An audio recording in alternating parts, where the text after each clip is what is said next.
This Week in Virology, the podcast about viruses, the kind that make you sick.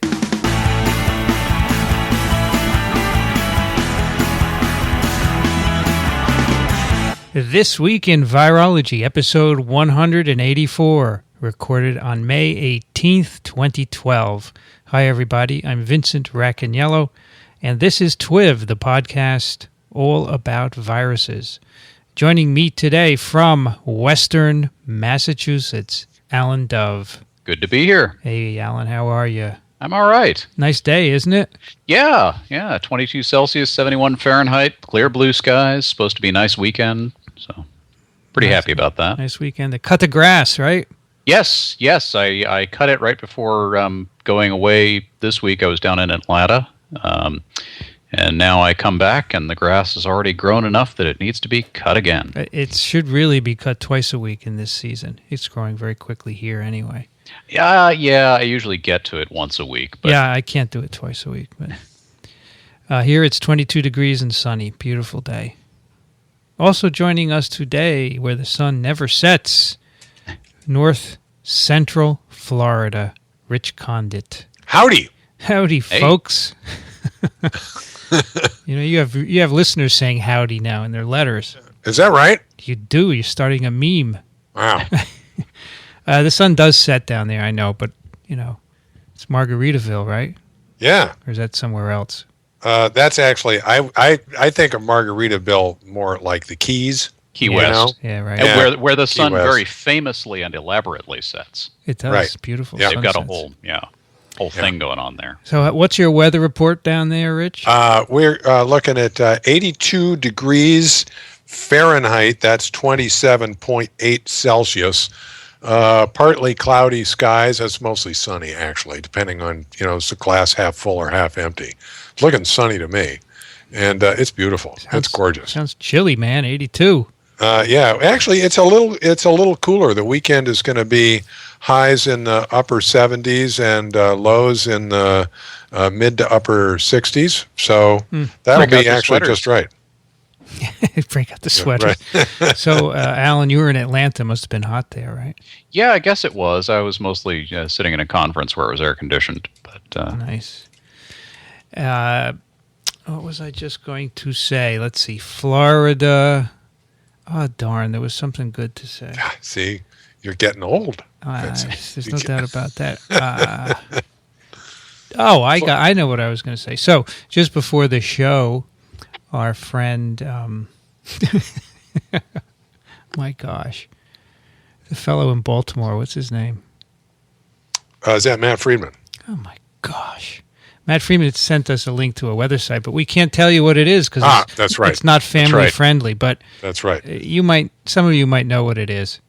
Right. It's a scatological weather site. Yeah. But anyway, some of you may know. It's funny, and it's the way we talk before we turn on the recorder, right? It's the F weather. Yeah. Right. Yeah. So. We have two quick follow-ups from 183. These both have to do with the listener pick of the week, which was Every Major's Terrible. KCD cartoon. Yeah. The first is from Apoptosis. Great name. Yeah. He sent a link to a YouTube video that someone had made of Every Major's Terrible. I think these were made already before we even talked about it on Twitter, right? Yeah. And then Steve writes, I heard TWiV 183 this weekend and Vincent's suggestion that a listener send in a singing version of Randall Munroe's Every Major's Terrible. Today I did a little research. As this blog post summarizes, there was one posted to YouTube within hours, and now there are many. So he sent a link to a blog called Mental Floss. I would note, however, that my email to TWiV was sent on the day Munroe posted the cartoon at 11:23 Pacific. I'm an ex-KCD fan, not so much YouTube, and had no clue about any YouTube versions until this afternoon. By the way, I would love if Vincent would set up an episode around his contention that science publication is broken. Maybe Alan Dove could discuss the embargo system from a journalist's point of view, especially with respect to Rosie Redfield's experience with archive and science. What do you How think? timely. Should we do that? Yes, I think we ought to. I think we ought to talk about the general structure of science and science publishing today. Good idea. All right. By the way, these renditions of Every Major's Terrible, some of them are very good. Yes. That's right. You are the expert, aren't you? Well, I mean, Do you have a great You voice? know. Can you just sing one bar of something? no. You can. Another time, you got to get me in a good mood here. You're not in a good mood. No, I'm in a good mood. I'm in a good mood. Yeah, you do Barbara.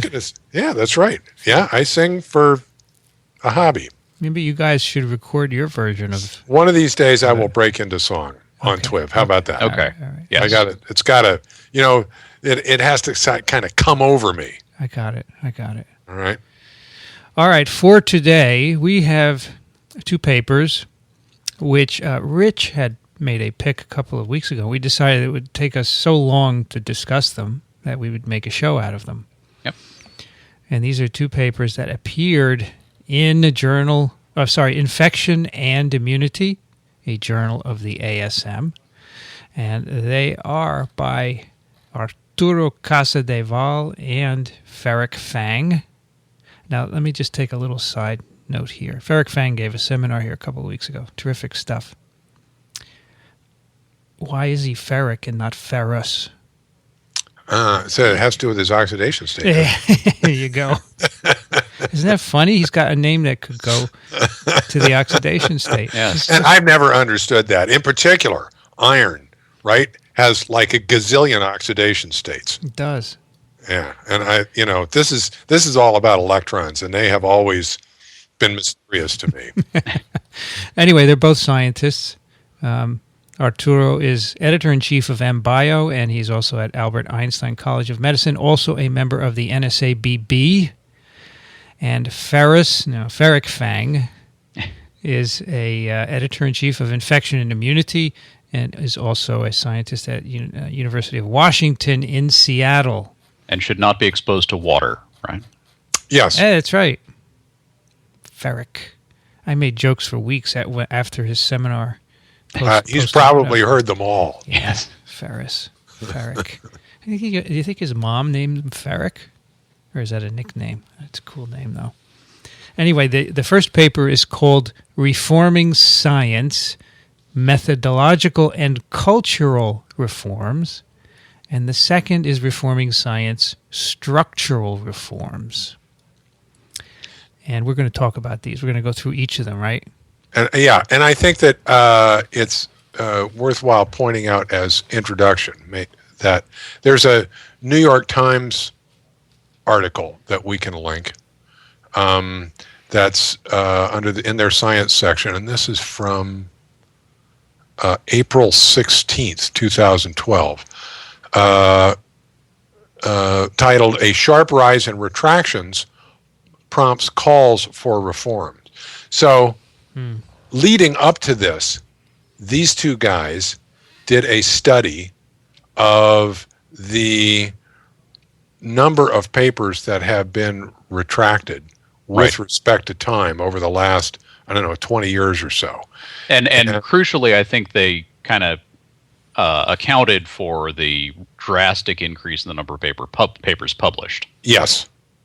And they found an alarming increase, and this suggested to them, I think among other things, because a lot of people have been suspicious of this, but this sort of got them going, I think, suggested to them that there's something wrong.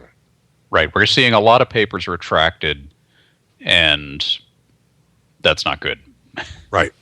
And so they actually wrote an editorial, they wrote an article on the on that finding that showed up in Infection and Immunity, and it is free, so it is available. I think all these are available.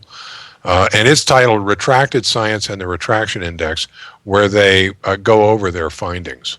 And that serves really as sort of the motivation for writing these other two things about these other two articles about reforming science. The abstract is very short. Let me read this as sort of an introduction. Contemporary science has brought about technological advances and an unprecedented understanding of the natural world. However, there are signs of dysfunction in the scientific community, as well as threats from diverse anti-science and political forces. Incentives in the current system place scientists under tremendous stress, discourage cooperation, encourage poor scientific practices, and deter new talent from entering the field. It is time for a discussion of how the scientific enterprise can be reformed to become more effective and robust. So that's the idea here. Science is a big part of where we are now, and what they say is only a tiny fraction of humans is involved in scientific discovery. When you think about it, not many scientists are there. Right. These opening a couple of paragraphs that talk about the impact of science on society are amazing, because we don't necessarily think about it. Not at all. All that we just kind of take it for granted. Yeah, and we're in our own little areas, and there's science, and that's kind of what we do, and we're immersed in it. But to take this look at this step back and say, "Wow, it's very cool." This is really impressive. Everybody needs to appreciate that they live in a sea of technology. You're absolutely surrounded by technology. The way humans work nowadays, in particular in our type of society, it's a technological society.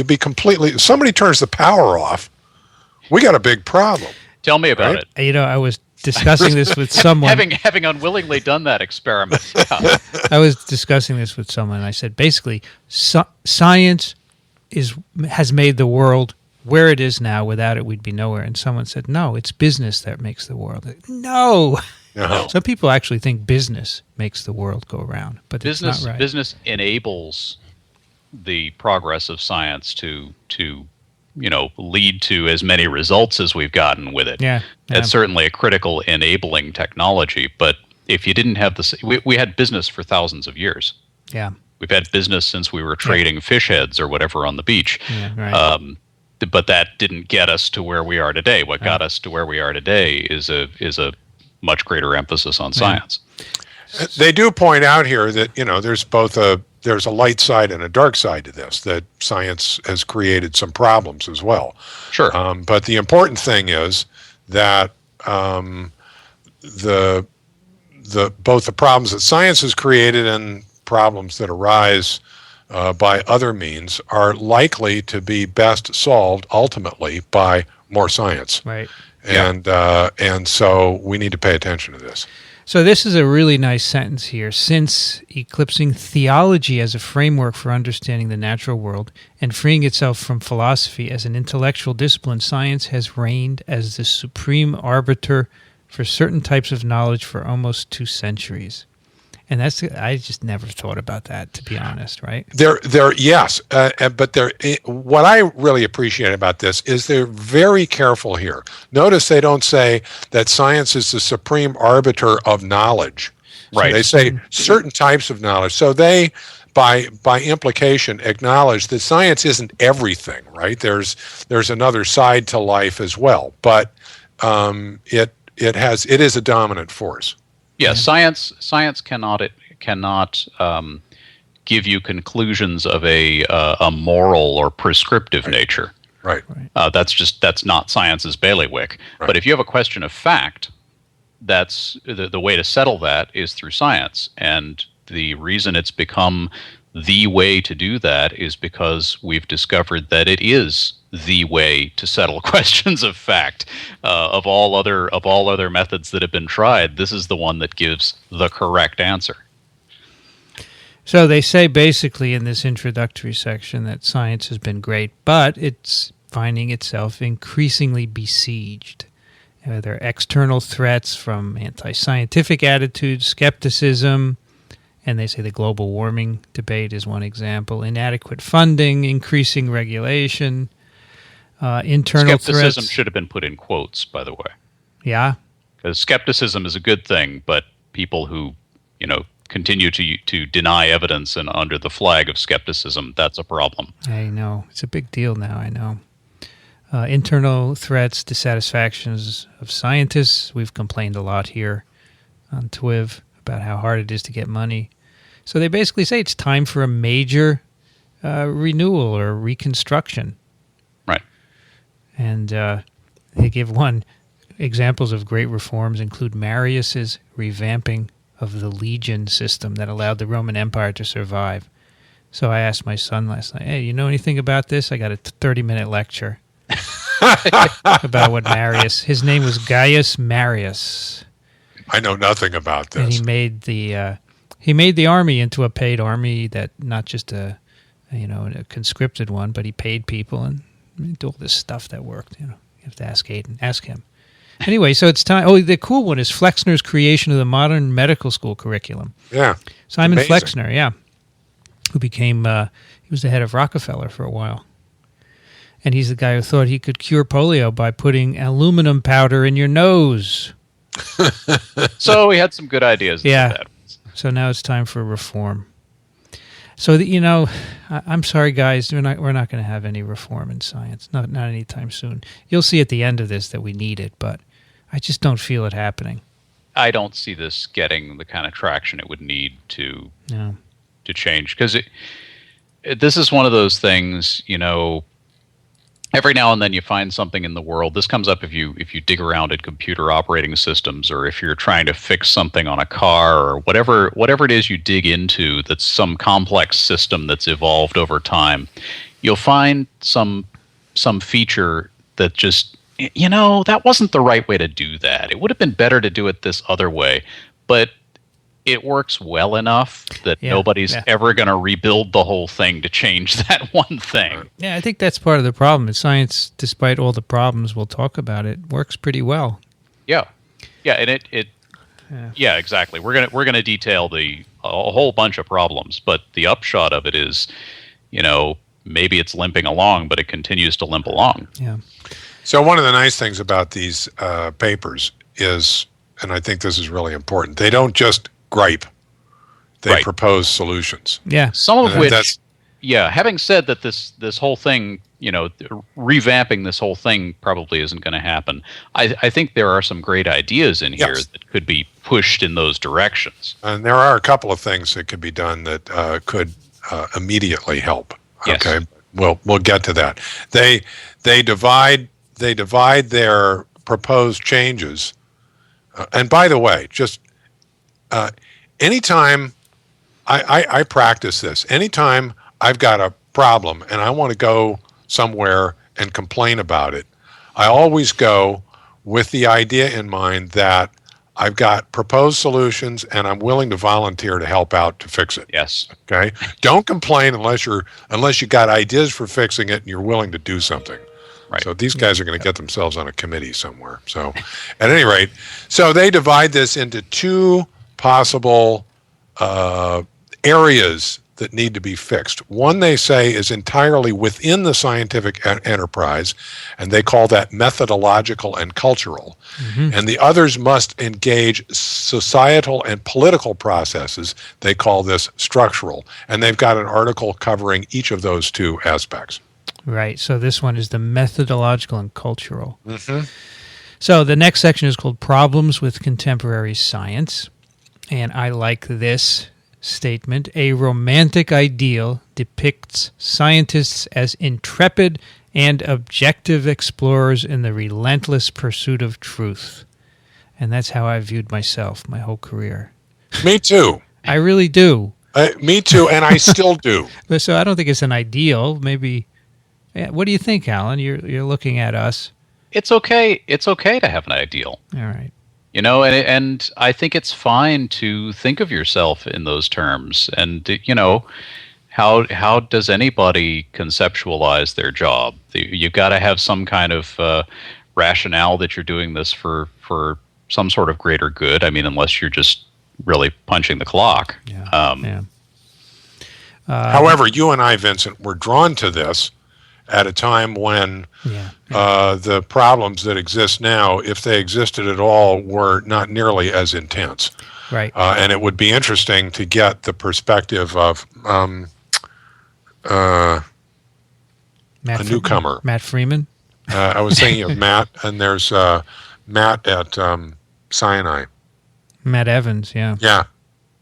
Yeah, those because he's written us before complaining about grant panels and that kind of stuff, and I think he must have, as we discussed last time, recently scored, okay?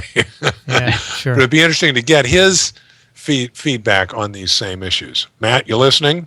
Let us know. Yeah, they both scored. Yes. So both of them. They're among the unusual and the very lucky, but it would still be interesting to know. I'd suspect they'll be a little more skeptical or cynical than we are because, as you said, we entered in the golden age, I guess. Scientists are drawn to the business of science by curiosity about nature and a desire to improve the human condition. Yeah. But then they say, to be successful, today's scientists must often be self-promoting entrepreneurs. Are you self-promoting, Rich? No. I don't think they're all self-promoting. So they're saying here, they give a nice summary of how we have to compete with one another for money, for space. Although scientists would prefer to follow wherever their data might lead, research funding is often restricted to specific topics. I mean, that's a big problem we talk about a lot, the idea that you got to follow your nose. All right. Glory goes to the first who publishes, right? It's another problem. Okay, so now they have several problems. One is a workforce imbalance. The current workforce resembles a pyramid scheme. I've thought that for years. It's a Ponzi scheme, right? Yeah. So you've got a few PIs, and your lowly graduate student moves on to a postdoctoral position, and then another postdoc, and then another postdoc, and the idea behind this is that at some point they'll be able to have their own lab and compete for grants, but you have so few positions remaining for principal investigators that if you're coming in on the bottom of this pyramid and you start climbing up it, at some point it's going to hit you that it's maybe not quite as hard as getting into the starting lineup in the NBA, but it's maybe this is not going to work out.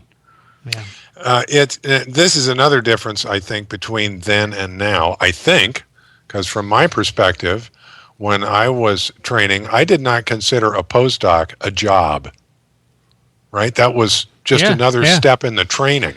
That's right. And when I was finished with that, then I would get a job. Nowadays, people think of postdocs as jobs, and quite often it's a terminal position.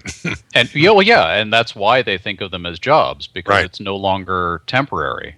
Or if it's temporary, then you've got to find another postdoc afterwards because you don't have enough science and nature publications to land a good PI position. Despite efforts to foster career development of young and female investigators, senior researchers remain disproportionately male and increasingly senior. This is a recurring theme with them, is the balance in terms of diversity, really. Both gender diversity and cultural diversity is important. Okay, and I wholeheartedly agree. Next section is about publishing. It's called Publish and Still Perish. The well-known publish or perish mentality can drive some scientists to write papers whether or not they have anything new to say. The result is an unwieldy literature in which the most highly cited papers are concentrated in a small number of journals, and the rest nobody pays attention to. Right. Yeah, it's very much the way YouTube is structured. It's the same thing. Most of the videos nobody looks at, right? Yeah, nobody's going to look at the I don't know, I heard a statistic recently. It's something like 60,000 hours of video get uploaded to YouTube every day. It's ridiculous, the amount of material that's there. And, for whatever reason, some of them are going to become top hits. And the scientific literature is only marginally more systematic than that. They say that most of the scientific literature is repetitive, unimportant, crappy, and ignored. Yep. And it puts a burden on the peer review system, so that's breaking. Right. Yeah. And you can't publish negative results either, which I agree. We've had trouble doing that in the past. That is a huge and long-standing problem. I really, I wonder this frequently when I hear people give talks where they're trying to squeeze blood out of a turnip, and I wonder, is this all wrong?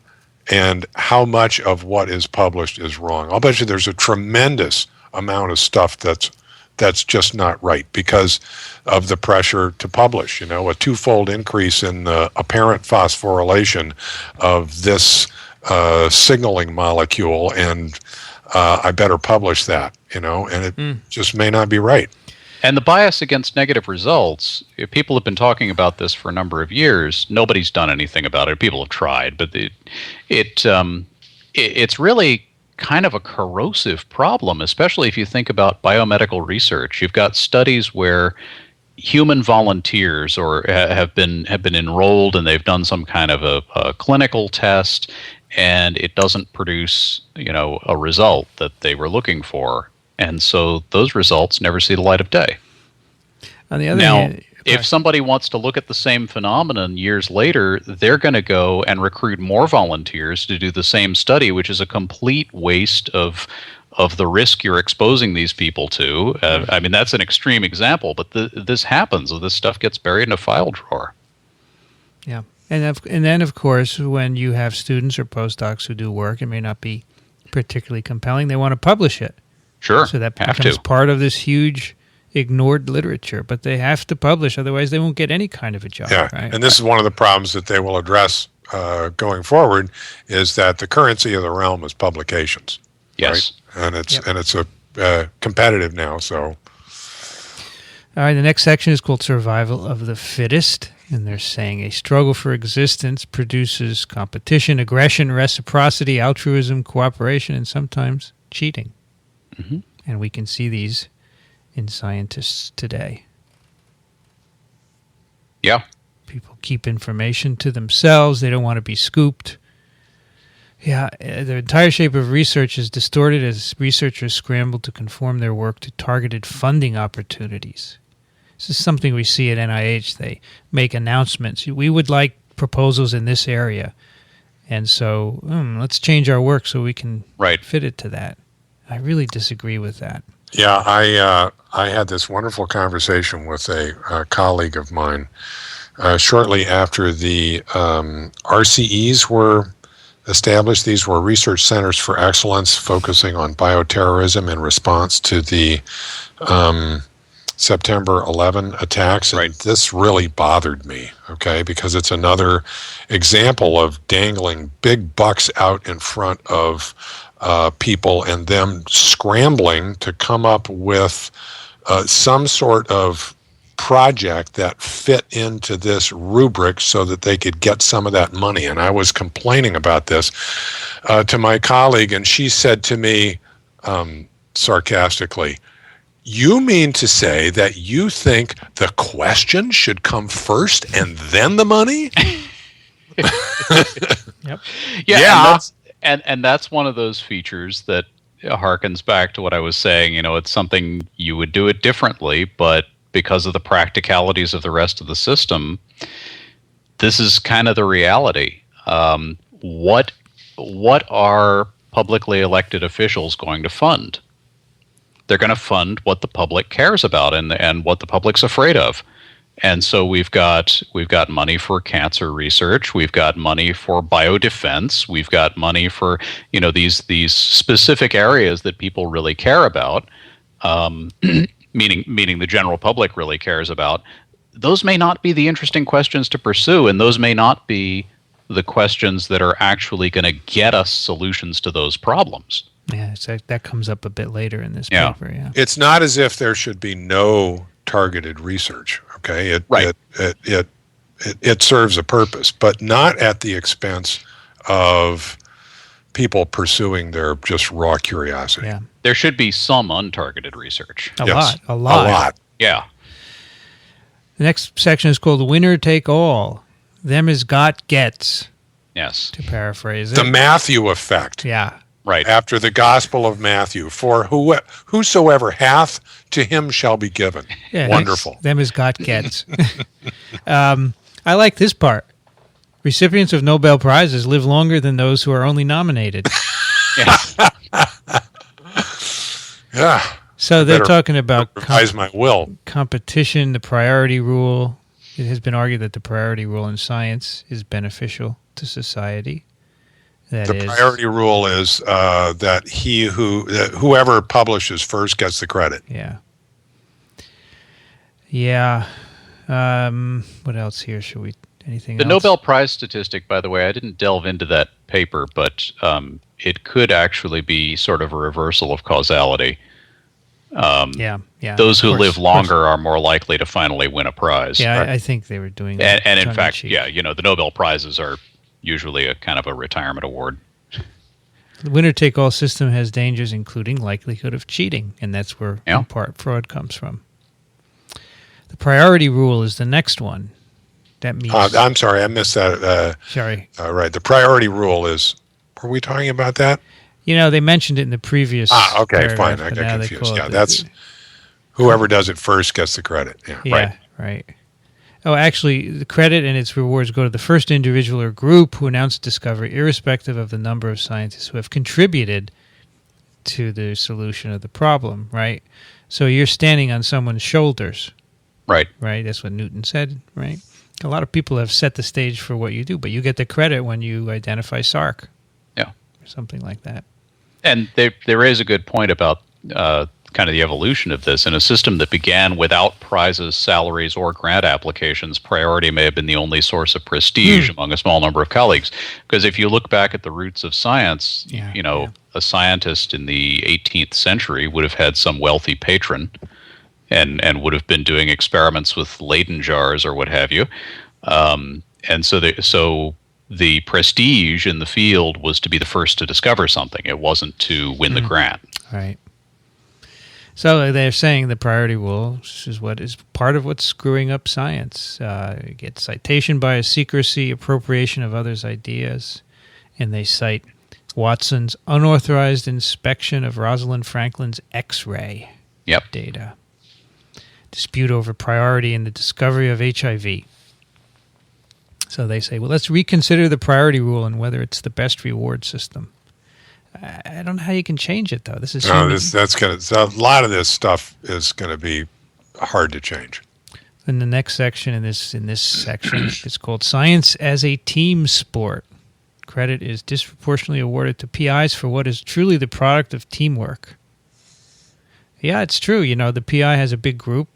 They do a good job, and the PI gets to go out and talk about it and gets all the credit, right? And by the way, I have always found it supremely ironic that Isaac Newton, who was an arrogant prig and a horrible person by all accounts, made this famous remark about having stood on the shoulders of giants. This while he was stomping on Leibniz's face for priority. So, anyway. Have you read the book Quicksilver, Alan? I have not. By Neil Stevenson. It's an account of the Newton-Leibniz era. Okay. Very interesting. It's a fictional account. It's a novel, but it has some stuff rooted in fact. It's very amusing. Okay. Okay, the next big section is the significance of retractions. This is where they go into this whole problem with retractions of papers that, as you mentioned earlier, Rich, is ballooning in science. Right. I like this part. Although scientists have always comforted themselves with the thought that science is self-correcting, it may not happen soon enough, basically. Yeah. That's what we always say here on TWiV, right? Yeah, it is ultimately self-correcting. It may take long. Like they talk about the Wakefield paper that took 12 years to be retracted.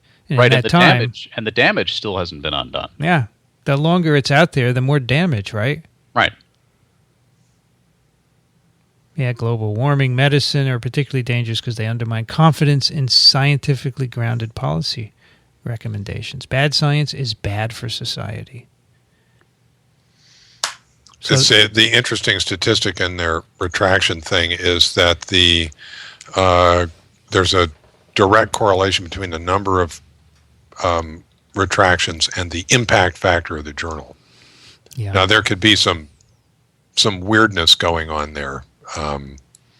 But it suggests that the competition to get your paper published in a high-impact journal has a tendency to somehow select for material that is more likely to be retracted. Right. Yeah, and in fact, the high-profile journals have seen have seen a rash of high-profile retractions recently, some of which we've even talked about on TWiV. We have. So there are two kinds of retractions. There are the honest kind, where you make a mistake, and they say, well, they're going to make some suggestions how to deal with that. And then there's the dishonest kind. And they say, it's hard to stop that because even if you increase the penalties, there are already penalties in place, and they don't do much good. Right. Yeah, and the penalties that are in place are pretty severe. Yeah. If you commit scientific fraud, that's pretty much the end of your career. So where do you go from there? Boy, I just don't know what people are thinking when they do that. I don't get it. I just do not get it. Yeah, but I mean, that's obviously a case where somebody forgot or never really understood what science was supposed to be, and they just got hung up on the maybe the trappings of it, and the publication, and didn't really think of it the way it's supposed to be operating. Yeah. All right, the next section is methodological reforms. How can we fix these problems? And one of the areas is, they say, revising the criteria for promotion. Stop giving out prizes and awards and promote the value of collaboration. And they say that this is going to require that a person's promotion really be rigorously evaluated by peers who understand what they're doing, rather than some committee that's counting their publications. It's going to be very and tough, looking at impact factors. Yeah, this is a hard reform. That's going to be a tough one. Yeah. So here, as in many universities and colleges, when you are considered for tenure, you have a committee, and maybe 1 or 2 people out of 8 know really what you're doing. You can have, if you're lucky. If you're lucky, you can have chemists and other biologists of all sorts who don't really know what you're doing. So they look at where you publish and how much. And that doesn't work. Right. What's your impact factor? And another thing I notice here, if you're here as a new assistant professor, after a couple of years, they give you a review, and if you're collaborating too much, they tell you to knock it off. They say you got to publish on your own, or else we don't know you're independent. And that's exactly what these guys are saying is wrong. I agree. I think you should be allowed to collaborate. Yeah. Maybe even encouraged. Grassroots reform, right? Yeah. All right. The next section I'm going to let Alan explain, because I'm not a philosopher. Re-embracing philosophy. So I'm not sure how well I'll do on this. Better than I would. Yeah, so they kind of trace a little bit of the history of philosophy, and then they break it down into the 4 branches of epistemology, logic, ethics, and metaphysics. And then they kind of walk through. So logic and epistemology, these are about how you know stuff and how you conclude stuff. Mm-hmm. And these are obviously things that scientists are usually not by formal training, usually by informal training. They become well versed in these things because that's how you have a scientific discussion.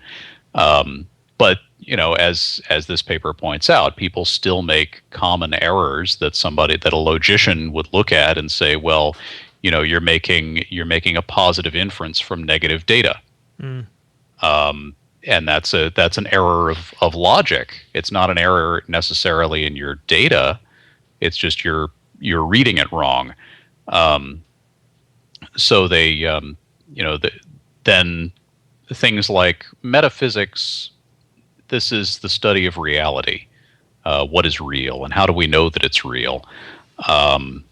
And I've always kind of had a hard time getting my mind around that as well. Right. But the argument that they make here is that this is sort of the umbrella under which science is operating. Well, we're trying to figure out what the facts are within the real world. Well, what is the real world? So this is the defining framework, and they argue that at least understanding how metaphysics asks questions could help in framing scientific questions, and maybe maybe establishing the boundaries of where science ends and where other fields should take over in investigating. Are you making an ethical claim here? That sort of thing. I think this is really an interesting idea. It's hard to see this It's hard to imagine this implemented, but I certainly think it's an interesting idea. Certainly, I had no formal training in this kind of stuff. Now, looking back, I think some formal training in understanding what is the nature of knowledge, what's the nature of what we call fact, and what's the nature of reality, and some studies in ethical issues could, and in fact, be quite valuable. Certainly interesting. I actually had to take a philosophy of science course in college, which I can't say that I studied it as hard as I should have, but it was a useful framework. At least you know it's there. Yeah, you know it's there, and you know some of the terminology, and it kind of lets you think, well, a lot of what we talk about in casual terms in science, there's a whole depth of a conversation you could have behind that, and there's a lot of layers of meaning that we just assume are there.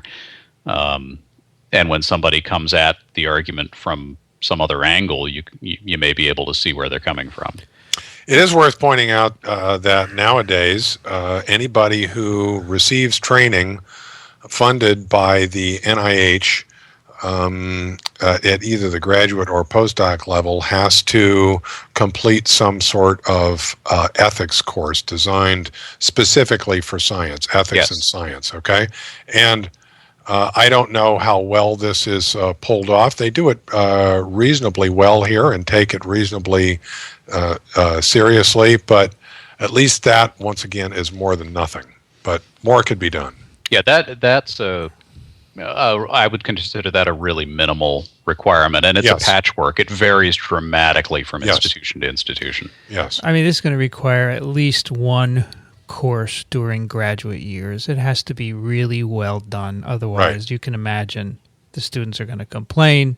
Right. This is irrelevant. So this is tricky. I agree that it's really interesting, but very tricky to implement. Yeah. I think you could partially address this at the undergraduate level by requiring a philosophy course tailored towards science of all science majors at the undergraduate level. Yeah. I mean, so you're not going to get if you do that, you're not going to get everybody that's going to go get a PhD, but at least you'll have some sort of an impact. You'll get some people. Yeah, you'll get a sizable population of the folks who are going on to graduate school. You'll also get a whole bunch of other people who are going on to med school or what have you. It won't hurt them. Right. And as I say, it was helpful to me to have had at least that language. It would have been better to get that as a graduate course, but I don't know that that's actually going to happen. Yep. And remember, we do all have PhDs, doctorates of philosophy. Right. That's right. The next two parts here, let's move through quickly, otherwise we will not finish. One is we have to know statistics and probability better. Agreed. So absolutely. Better training. Agreed. That's fine. And use of checklists. Make a list of stuff that you have to do to get to a conclusion, which is not a bad idea. There's a reference here. They say reduce errors in human activities ranging from aviation to surgery. And I think that reference, I've seen that before. Matter of fact, maybe I'll make that a pick of the week sometime or something. It's a wonderful article about how the evolution of checklists and how they can be applied to disciplines like surgery. And in fact, surgery and medicine in general were latecomers to that. Aviation is where this really was pioneered, and then somebody noticed, hey, wow, you see a lot fewer plane crashes than wrong side amputations. And so the surgeons have started picking this up, and other branches of medicine are too. And some guy at Harvard just recently wrote a book about it, something about checklist manifesto. Is that it? Anyway, this is a big trend that I think would be very productive. All right, so those were all methodological reforms. Now we get into cultural reforms, which are more difficult, I guess, to implement. Is science too masculine? Promoting team science. instead of one big winner take all. Yeah, the way I see this is males tend to compete and fight. Females tend to cooperate. I think those are truisms. And I certainly agree that science could benefit from a much more cooperative rather than competitive culture.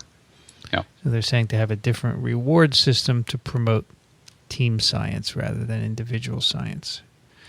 The next one is nobody here but us chickens. This is terrific. You want to talk about it, Rich?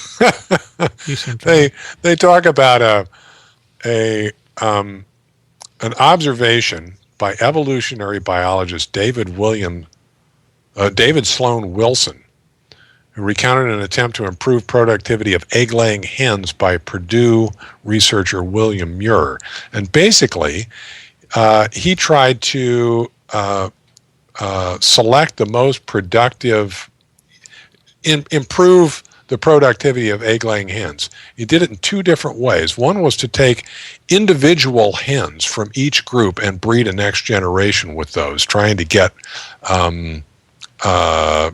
individuals that laid eggs more efficiently. And the other thing he did was to identify groups of chickens that were doing better and breed the whole group rather than individually. And the latter approach worked better. And apparently the chickens functioned cooperatively. Happier hens laid more eggs.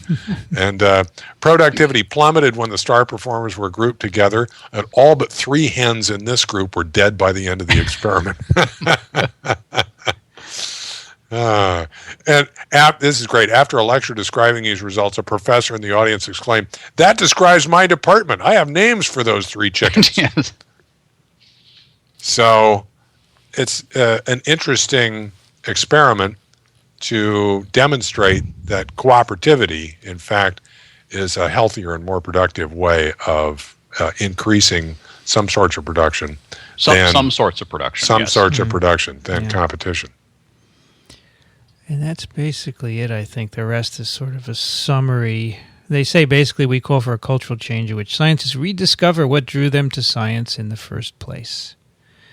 They also say that it's important that certain scientists teach and review other scientists. And it's amazing that this still happens despite all the pressures we have today. Yeah. Amazing that people do podcasts, right? Well, and something I don't think they really mentioned here is the all this emphasis in the academic environment on publishing and on having the publishing first and in the top journals, and it's all research and grant oriented. Teaching has really gotten short shrift for a long time. Yeah, absolutely. That's not a big factor in tenure reviews. It's not a big factor in prestige, and it should be. And when you don't teach well, then the new scientists aren't trained properly, I think. Right. All right, shall we move to the next one? Yep. Sure. All right. Next one is structural reforms. And this is basically how to fix the outside, not within science, right? Right. So those were things that should be changed within the way science is done. Right. So the primary problem of inadequate funding, and this is at the root of most of the problems with science, lack of sufficient resources. Yep. Grant paylines 50% in the 1960s are now below 10%. I just looked up the NIH budget. It is $30 billion, which is nothing compared to what it should be. And compared to other items in the federal budget. Somewhere here there was a mention of the fraction of the Afghanistan-Iraq wars that is. Yeah, it's like 1%. Yeah, it's just horrible, right? I mean, we have to construct, not destruct. Here it is. To place this in some perspective, the 2011 federal investment in applied and basic research was equivalent to only about 1% of the estimated cost of the wars in Iraq and Afghanistan. Yeah. So that's a problem with priorities.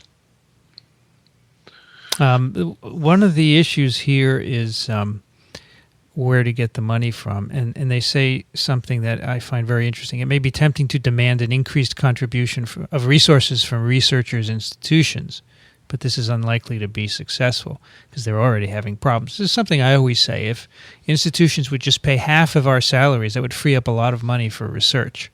But they're saying this won't happen because the colleges are screwed already. Yeah, I've had the same reaction as you, Vincent, because I've thought that the trend that has evolved of investigators getting a lot of their salary from the NIH as part of from grant funding as part of what's squeezing the system, and they're saying no. But they do have an interesting tidbit in here in suggesting that the institutions that are funding salaries do so in a fashion that actually funds. It's like using indirect costs to fund part of salaries rather than being awarded salary on a grant. It's like the institutions should provide some base salary for people doing science in general. So yeah, I think that would be fine. That's an interesting idea. So anything to sort of reduce the competition, because the problem here is that with funding squeezed, that's what brings about the competitive behavior that creates all the problems that we talked about in the first paper. Yeah. Okay, everybody's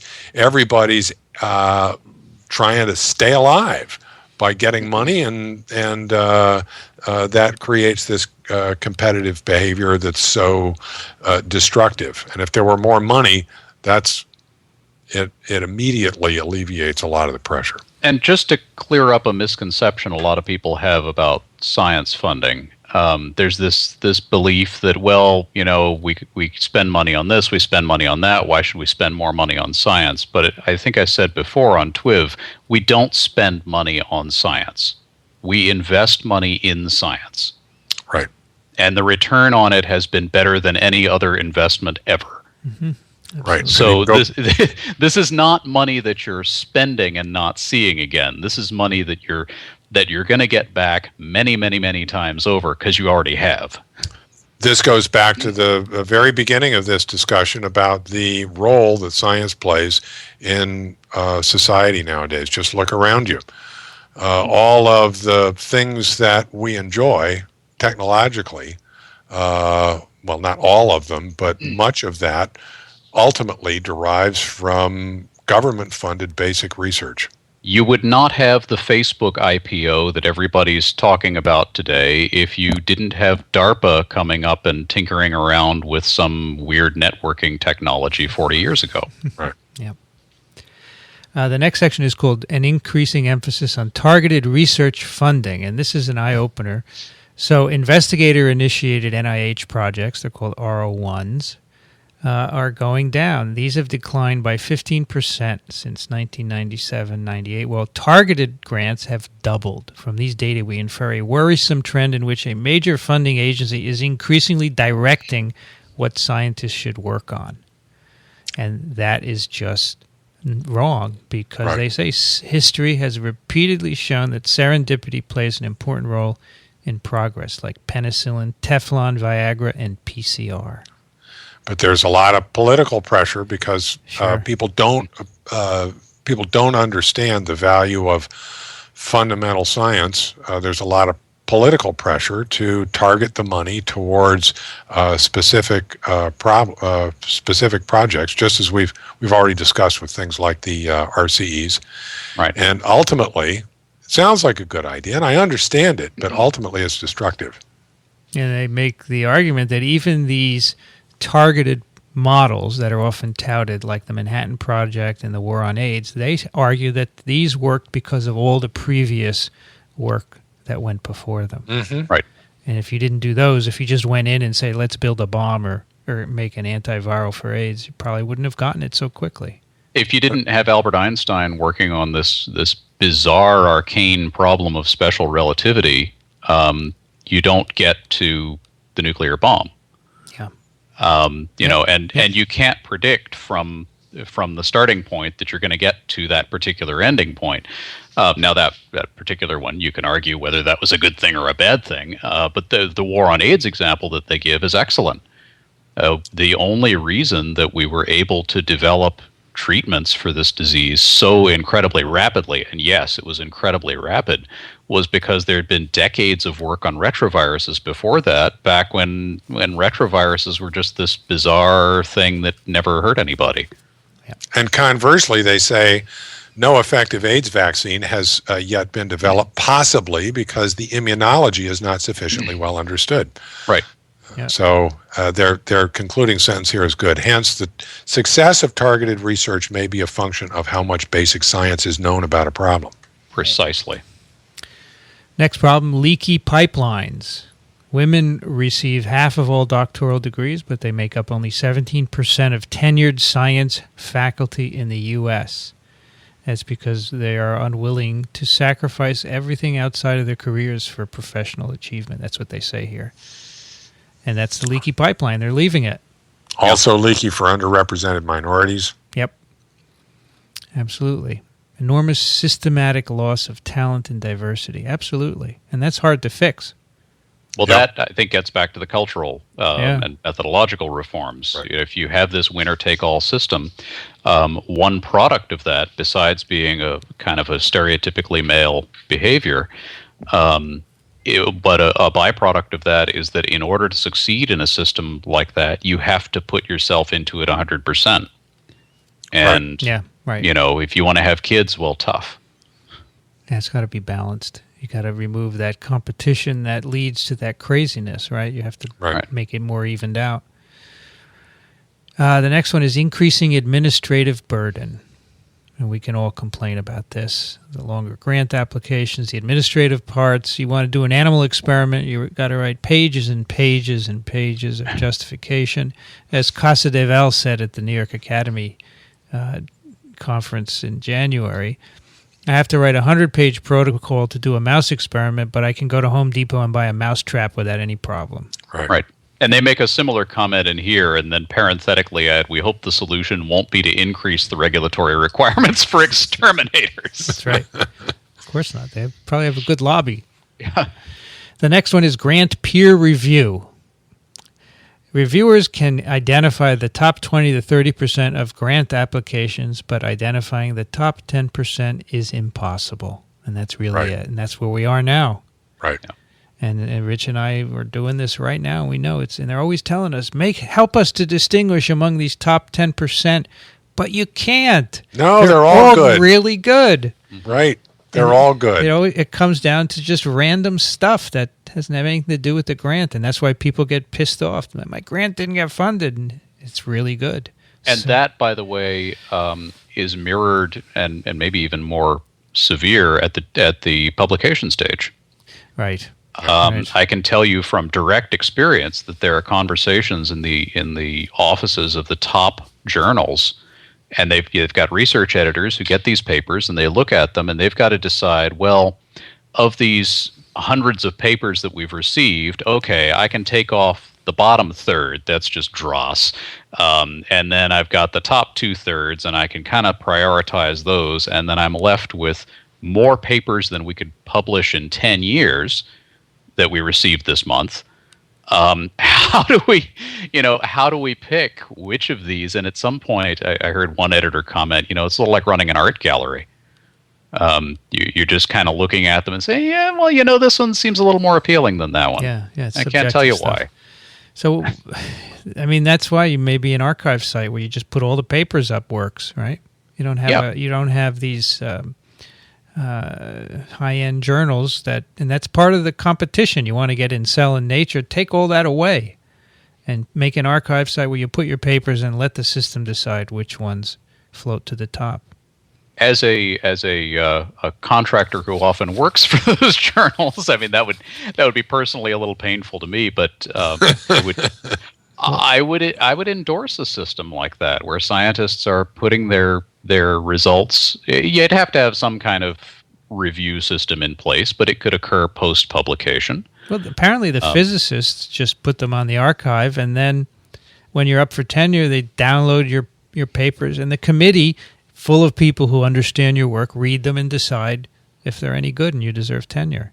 Which is ideal in a system where people don't publish nearly as many papers. Yeah. Well, but that's a circular argument because It is, yes. I mean, Right. you've got to, but you have to address the whole circle in order to. Yeah, I understand. It's not going to happen in your career, Alan. So don't worry. Well, no. If it did, what I was about to say is, if that did happen, there would ultimately still be jobs for people like me. Yeah, sure. Because the average person cannot, and even the average subspecialist can't go to archive and read papers in a different specialty. So you still need people to mediate that conversation. I'm fine with that. It'd be a bit of a transition. Oh, you would read and you would write articles summarizing them. That would be for paid journals or science magazines. There would be another industry cropping up.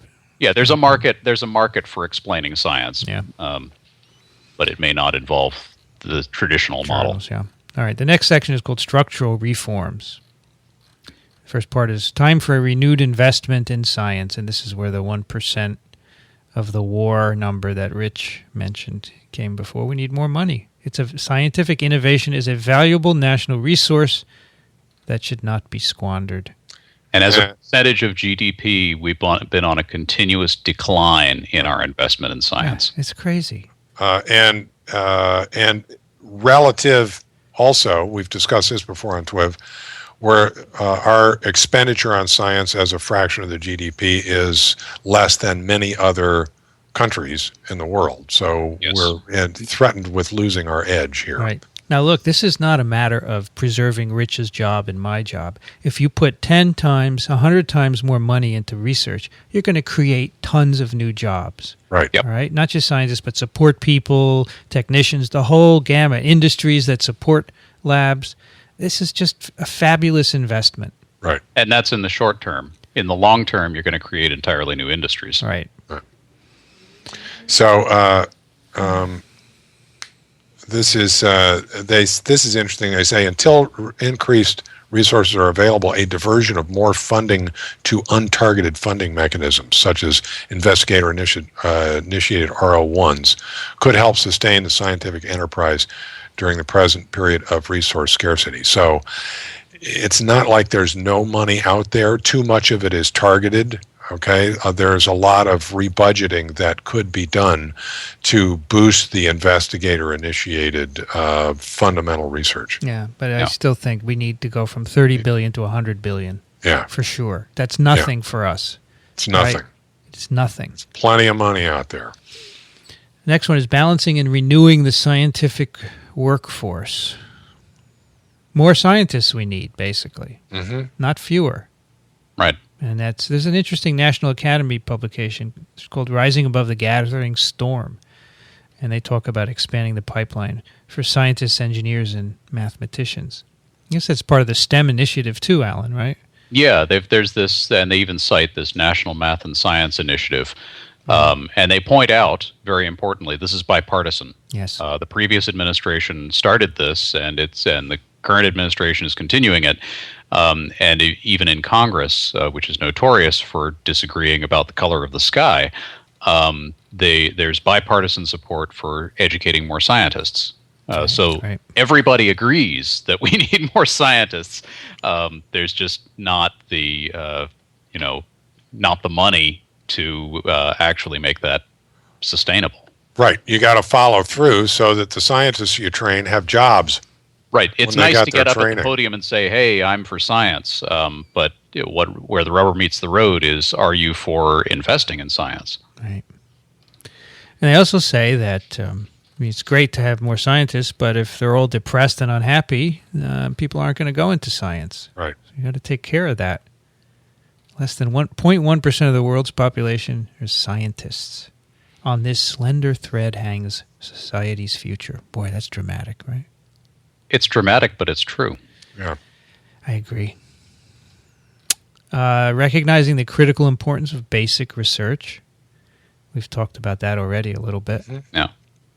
This guy Vannevar Bush was very prescient, right? Yeah. Yes. Was he Eisenhower's policy advisor? He was the presidential advisor for science during the entirety of World War II. Okay.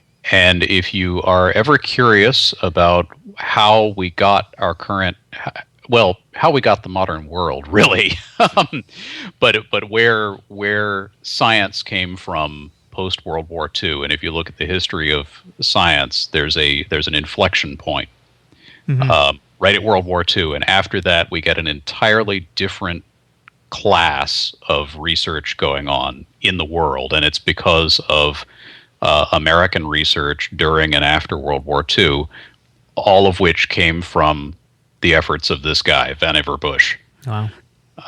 There's a biography of him, which I think is called Endless Frontier, and he famously wrote an essay called The Endless Frontier, which was about continuing the investment in science after World War II and what benefits it would have.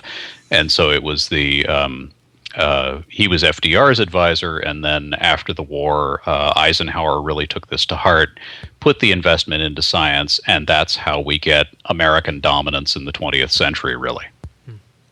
Yeah, he basically said way back then that progress in the treatment of diseases will be made as the result of discoveries in unrelated subjects. He was a physicist and engineer. Sadly, the wisdom that basic research provides the essential raw material for practical applications appears to have less appeal to current policymakers. That's so true, right? Yeah. Restricting laboratory size. How many grants should a lab have? They suggest there's a study here that said $750,000. I don't know how you do that. Certainly you shouldn't have 10 on NIH grants, which I know some people have. Right. You think, Rich? How many should you do? have? I don't know. I'll trust for the time being. I'll trust this study that says $750 in direct costs ought to be the cap. That's plenty of money.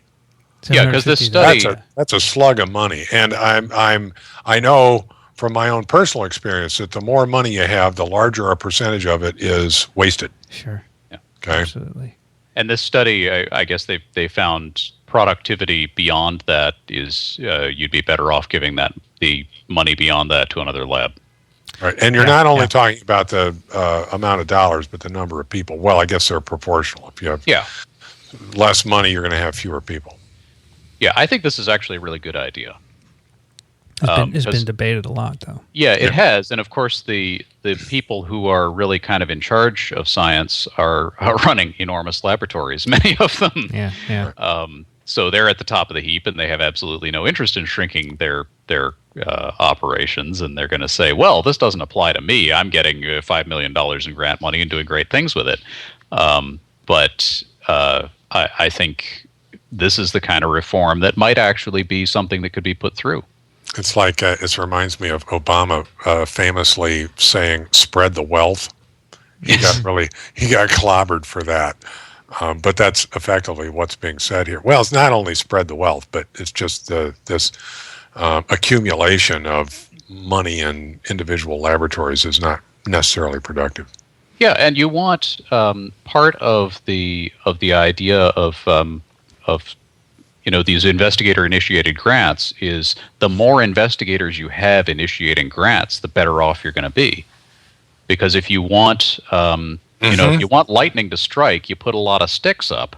And if you've got a few massive places that you're putting all the money, you're less likely to have these types of breakthroughs that you would want to get. You need more smaller efforts. I think that's a very logical way to approach it. The last one is regulatory and review reform.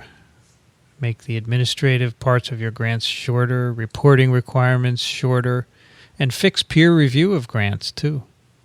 That's stuff that we might be able to do something about. I think so. They say that one of the suggestions has been to emphasize the scientist rather than the project. Some agencies in Europe do that. You write a rather brief proposal and they just really look at your record. But then if you're just starting out, how does that work? Right. Any changes will result in winners and losers and are bound to be controversial. Of course. Unless the overall competition for funding is restored to a reasonable level. That's the key. More money. Yeah. 10 times more money. $300 billion. There you go. Now you're talking. You can phase into it. Yeah, in this climate where we don't have enough money and 17 million people are unemployed. But they could be employed if we put money into this industry. I think that's it, right? Yep. Yeah. So I suggest everyone read this, but if you can't or don't want to, we've pretty much summarized it. These are not too long. They're extraordinarily thoughtfully written. Yeah, they're easy to read. They're not difficult to read, and they're really thought-provoking. Yeah. They're really good articles. What I really like in the end is they come down, they basically affirm what I have thought for a long time. Obviously, there's not enough money, but they also put a lot of evidence on fundamental science and investigator-initiated science, RO1s, as opposed to targeted science and these huge, structured, very deliberate collaborations. They say we ought to have collaboration, yes, but not these big industries that are trying to solve a particular problem. Right. Rather than the XYZ consortium, we need free-form collaborations that people can do. Basically, they're advocating more of what I have experienced during my life, which is, having an idea, getting curious and pursuing that idea and getting a little bit of money to do that. That's been a winning formula from the beginning, and we need more money to do it, and we need the right mentality to pursue it. And I want to thank Ferric and Arturo for writing these. Yeah, yes, absolutely. Good job. Great articles. Let's do some email. Sure. Alan, could you take that first one? All right. A writer whose name is Forrest writes, sorry. Hi, TWiV. I've just added another virus sculpture to my series on computer viruses, and he gives a link. You may recall that TWiV picked up on the T9 track virus I did a few years ago, and we did indeed.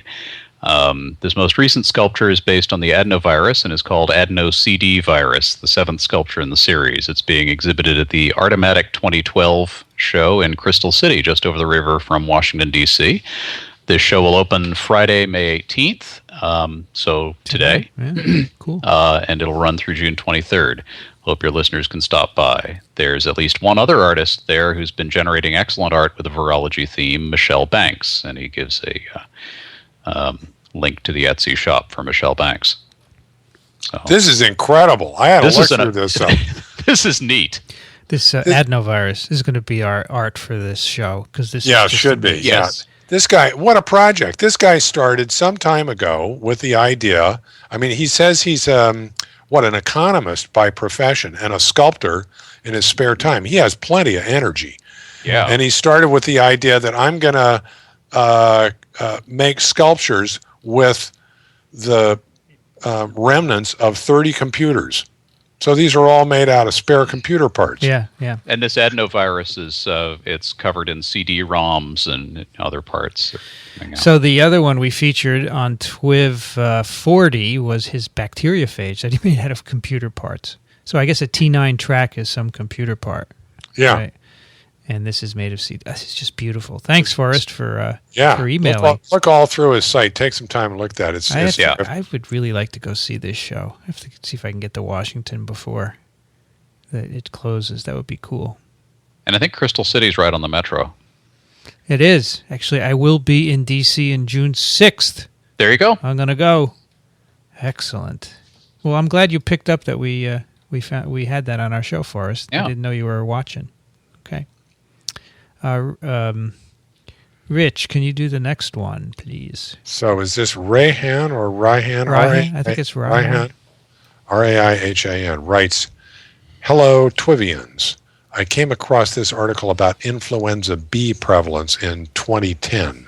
Being an avid TWiV listener, I was pleasantly surprised when I saw a quote from virus guru Professor Racaniello, quote, Professor Racaniello, PhD, a virologist from Columbia University who writes virology blog, told SIDRAP News that the influenza B pattern the WHO is reporting is typical.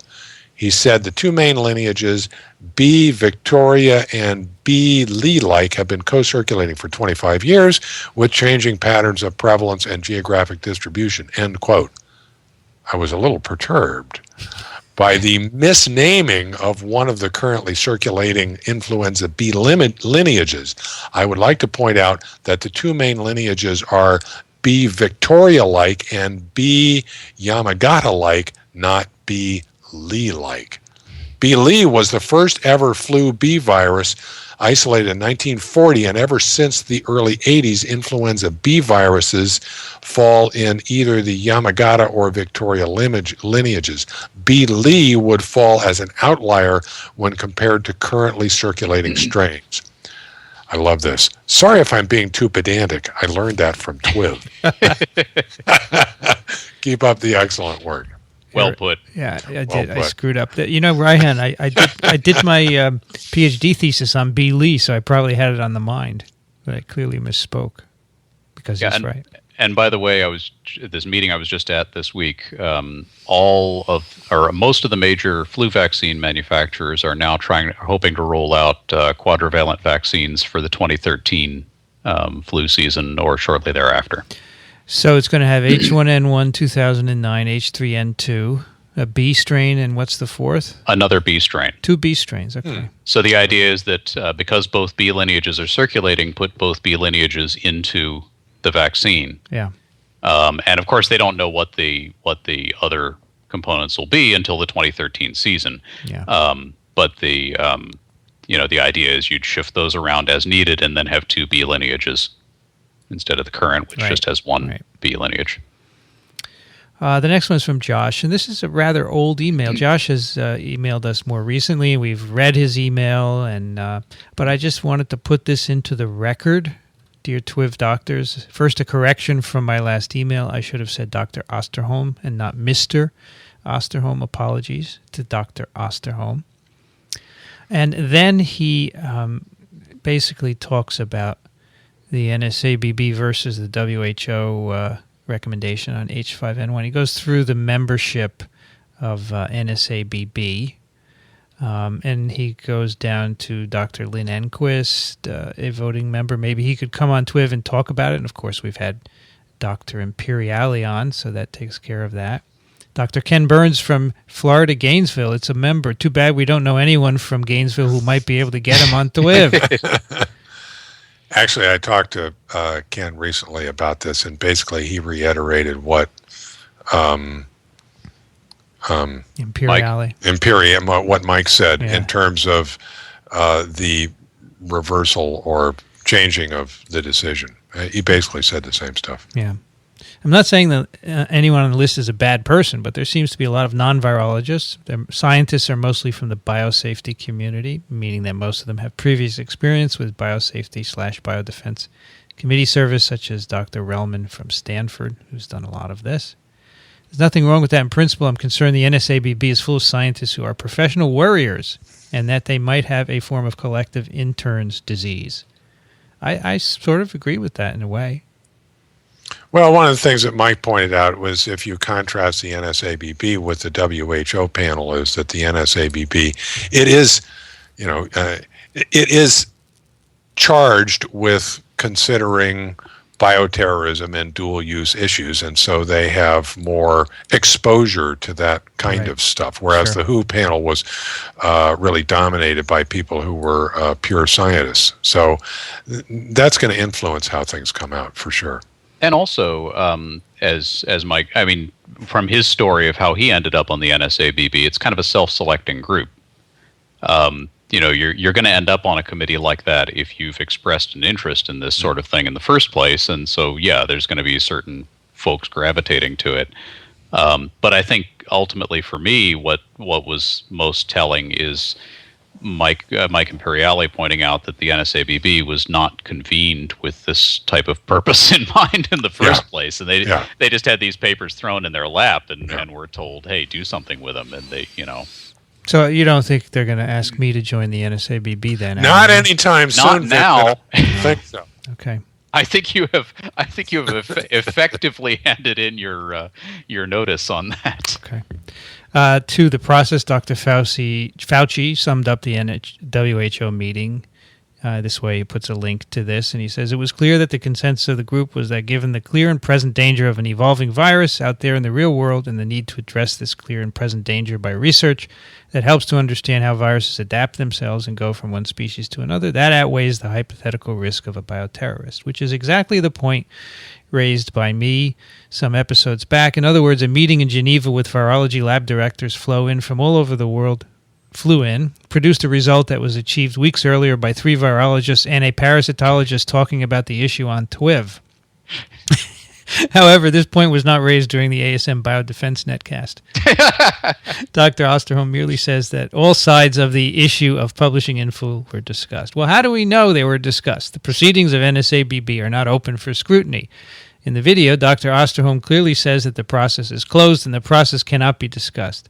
The WHO meeting, in contrast, was not closed. I don't know that a transcript is available, but from what I have seen in the press, the members were free to discuss the situation with I think outsiders. the NSABB, most of what they did, they are free to discuss. After all, we've discussed it with several members. Some are more willing to discuss the stuff than others, so some would rather not get involved. Yeah, Right. and they can't necessarily go into deep detail on stuff that's classified. The Right. WHO meeting was a closed door meeting. Right. Right. So not only is the transcript not available, but I don't think the members were free to discuss it with outsiders. So there was stuff discussed at that meeting that's not public. I'm not convinced that either process was more or less open. Yeah. So there are 3 examples of process. Which 2 are more similar? The 2 similar processes come up with the same result. The anomalous process produces a different result. 3, something else. Of course, there could be something I'm not considering. Maybe it's the jury effect, where some members pressure others. Maybe the normal CYA of a government committee. After all, what is the downside of them voting to restrict? And if they don't vote to restrict some stuff, then they might start asking themselves, why have these stupid meetings anyway? Also, in the video, one of the guests makes the point that the global and national reporting and intelligence systems for detecting flu are not adequate. Maybe that's what the NSABB should be focusing on. Here. I think one of the most interesting thing that came out of the discussion with Mike is that the first ruling of the NSABB was made on the basis of virtual meetings. Yeah. Right, Yeah, where they that's had right. conference calls, and then second one was a face-to-face meeting. The dynamic of those 2 different circumstances is very, very different. It I've is. been saying Yeah. this all along. Yeah. The conference calls are they're not the way these sorts of things should be done. Yeah. Since you have to go, Alan, should we just move to picks of the week? It sounds good to me. Cut the emails there. Save them for next time. Okay. All right. Let's go with you, Alan. Then you can leave. All right. So I'm just scrolling down here to the picks. Yeah, we got a lot of emails. We have a lot of letters to get through. Sorry, Yeah. people. We're going to need another all-email thing. Yeah, definitely. So my pick of the week is PubMed Pub Reminer, which is a funny name for a site. But what this is, it's an alternate front end for the PubMed literature database. And now all credit to the PubMed people. They've done an excellent job designing search query interfaces and all that. But this thing, once you get the hang of it, there's a little bit of a learning curve because the results are presented in kind of a different way. But what you can do with this is really, really cool. You can do search queries, and you have to tailor it in such a way that it'll return, not 20,000 results. But once you've tailored a search that returns a reasonable number of results, it'll bring up all those results in a tabular format. You can then do refinement of your query to narrow down those results. It gives you all of the terms that come up in the individual results, all in this table. So you can narrow it based on what terms are coming up. You can also do things like find out who's published the most on a particular set of search terms. Wow. This is incredibly handy for people like me who are constantly just going into fields that they have only sparsely paid attention to over the years, and now I've got to learn about the stuff. So now I can plug stuff in and go searching for information about induced pluripotent stem cells or whatever the topic du jour is, that I've kind of followed but maybe haven't been right on top of last week. So I can find out who's doing the most work in the specific sub area that I'm interested in. I can find out what search terms to use if I didn't initially tailor my search properly, and do all sorts of fine tuning. And after you've got everything fine-tuned, if you like the PubMed interface for your citation manager or whatever, you can click the link. I think it's near the top of the page, and it'll take you to it'll do that query that you've tailored on PubMed and take you to the results page. Cool. Very cool. Wow. Now, So I Rich, think this is cool. Rich, you just did your own name, right? Like I did? Of course. Yeah. I knew it. How did you know? Because I did the same thing. Yeah. It's very cool. It is very cool. It would take a look, it does look like it's got a bit of a learning curve, but I'm going to bookmark this guy and learn how to use it. Yeah. That's neat. great. Alan, thank you. You want to leave? Yeah, I should go ahead and get going. Thanks for joining us, Alan. Alan is at alandove.com. Always a Bye. pleasure. Take care. See you next time. Here. Bye. Rich, what do you have for us? A little thing I've been aware of for a while, just a little science bit. It's a phenomenon called inattentional blindness. And I have it, I have a link to a YouTube video that explains it quite well. And basically, it's a little psychology bit, really. It shows how our minds filter stuff.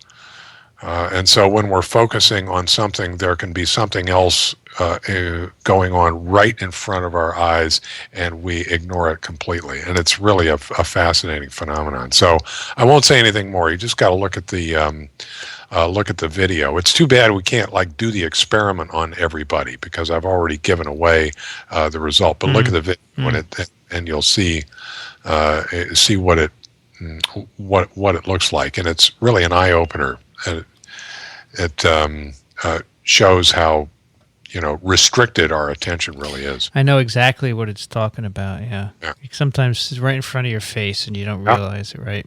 Oh, because you're focused on something else. It's like when you proofread a paper, you're always missing the errors, Right. You can make the same errors again and again and again because your attention is somewhere else. Yeah. Cool. That's really neat. My pick is a little infographic. It's called Vaccine Infographic. It's a nice little poster. It is comparison of various diseases, pre-vaccine era in the U.S., and most recent reports of cases, like diphtheria, Haemophilus, flu, hepatitis A, B, measles, mumps, pertussis, polio, etc., etc. I really like this. It's nice because the numbers are put in syringes, and the cases are in red, so you can just see right away how much most of them have gone down a lot. So this is a guy named Leon Ferrant, who I guess is a graphic artist. Yeah. And this is his job, is to take concepts and represent them graphically so that with just a glance you can see what's going on. And he's done a really nice job with this. This is great. Yeah, it's very cool. Thank you, Leon. So check it out, and there's a little button there where you can thank him. So do that, folks, because I like this. I found this on Facebook originally. The Sabin Vaccine Institute had originally posted a version, but this is the original. All right. From Leon. So that's my pick. We have a listener pick of the week from Ken. Hello, VRAD. Thought I'd share with you what I just discovered and my pick for TWiV, which is called Wattpad. Calling itself YouTube for ebooks, Wattpad is a repository for user-uploaded electronic texts. The content includes work by undiscovered and published writers. Delivery emphasizes the mobile phone platform using the free Frida ebook reader. Your longtime listener and friend, Ken from Ghana. So this is new to me. Yeah, new to me too. A lot of books here. So a lot of books. Hopefully they're all legit, right?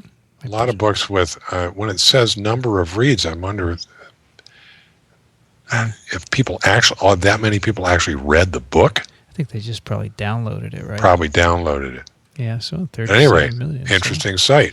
Yeah, thanks, Ken. Check it out. You want a free book? There you go. And that will do it, right?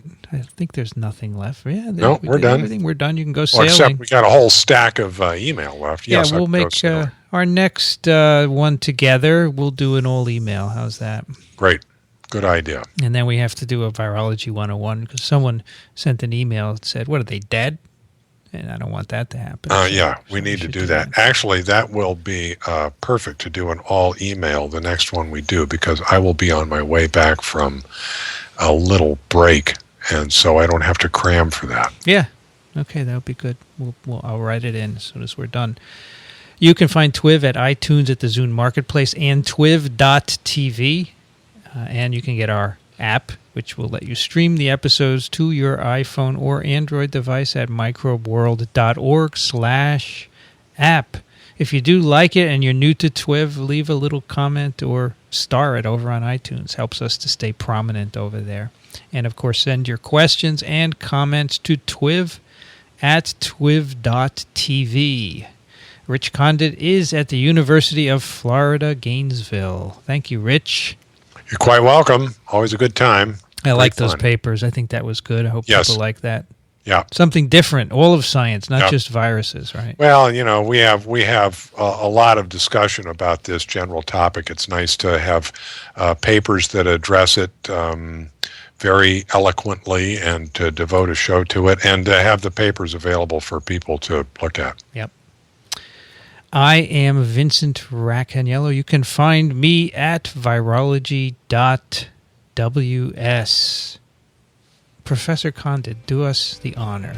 I thought you'd never ask. You have been listening to This Week in Virology. Thanks for joining us. We'll be back next week. Another TWiV is viral.